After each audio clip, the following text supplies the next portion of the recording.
And man, Aaron Torres, go ahead. You're going to get people in trouble. You're, the Connecticut Sun. You're from Connecticut. And they played in Boston, the first WNBA game in Boston, right? Had a sellout crowd, 19,000 plus. Was it $100 night? I was trying to figure out. Was it what? $100 night at the game. For every fan, you get $100 if you come. I'm just Come on, Rob. It's a growing league. Have some respect.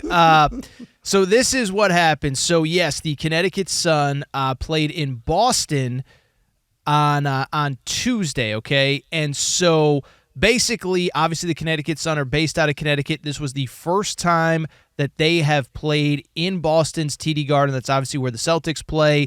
The game was announced in December. As you said, drew a crowd of 19,125 people. But here's the problem. Wasn't on TV. Maybe that's not the problem. But according to one player, Dijonai Carrington, she was not happy with the promotion of this game. I think that there could have been a lot more publicity or promo from the top. Connecticut had announced that we were having this game probably almost a year ago, maybe. I don't know. Sometime right after last season. So there was ample time to do what needed to be done. But it didn't matter anyway because they showed up and it was sold out. We got the dub. So I guess my tweet worked. And the game should have been on a national television broadcast. You shouldn't have to pay for any type of subscription to see a game that's this historic, in my opinion. What do you think, Rob?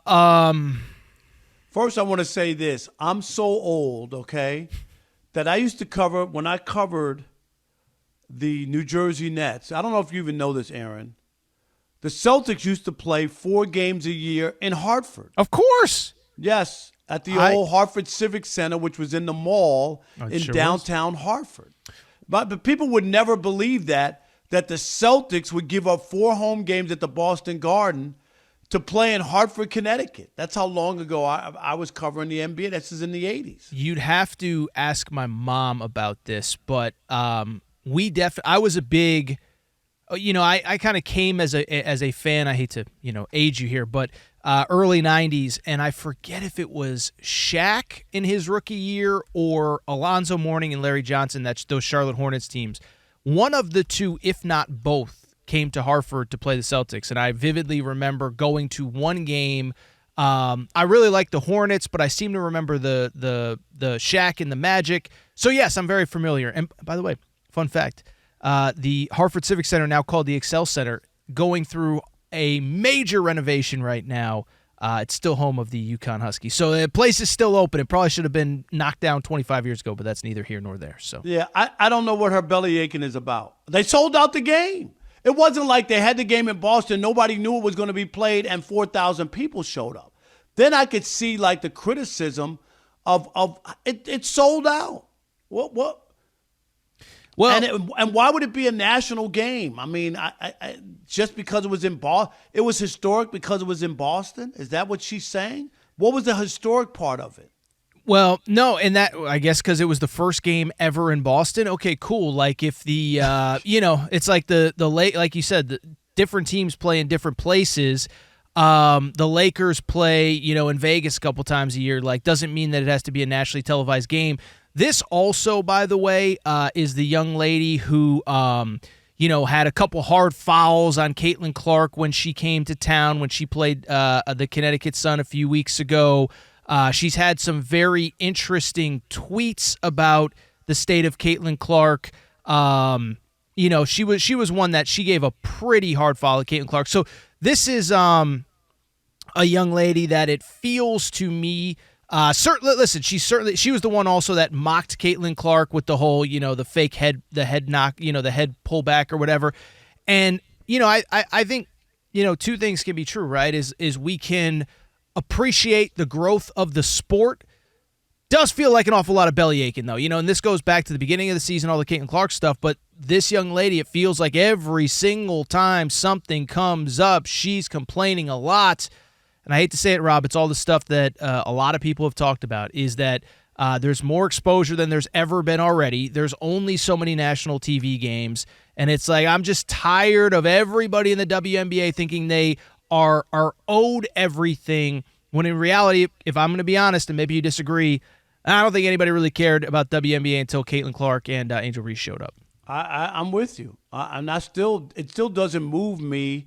I've seen the highlights, but if I haven't watched the full WNBA game. I'm just not into it, and it's no disrespect to people who want to watch women's basketball. It just doesn't do anything for me. I hate to break it to you. During the summer, guess what I watch? I watch baseball every night. Well, you're a Hall of Fame voter. No. That's what I watch. It has nothing to do with the WNBA. This might actually make me sound even worse than you saying you don't watch it all. The only game I tuned into was the follow-up game. If you remember, early in the year, Caitlin Clark and Indiana played Angel Reese and the Sky, Chicago, and Angel Reese had a really hard foul on Caitlin Clark. And then it was Angel Reese had the big thing about the media's out to get us, and certain players get all the calls, and so there was like a week of discourse, and then they played a week later, and I tuned in to see if anything crazy happened, and then of course nothing happened, and it was just another women's basketball game. So that's usually how it goes, right? Yeah, no, there's a lot of hype there. There wasn't, there was a lot of sizzle, not a lot of steak on that particular evening. So yeah, I mean. The WNBA, I don't understand, and this is the last point I'm going to make. The game was a sellout, wasn't it? Or 19, I just don't, they didn't promote it. They knew about it for a year. Obviously, people knew about it for a year because they bought tickets. The Sun, they play in the casino. They do. Right? What do they get, 8,000 people? It's not a big arena, is it? No, it's not. And, and that's what I'm having trouble figuring out is, like you said, first of all, 19,000 people. That's a big crowd. It's a great crowd, but what was it about the game that warranted more coverage? Because, by the way, let me ask you a question. Isn't it sort of insulting to say, well, because it was a sellout, it deserved more coverage? So you're basically acknowledging that one of these crowds is essentially, I don't want to say never existed because it's the third biggest crowd of the WNBA season.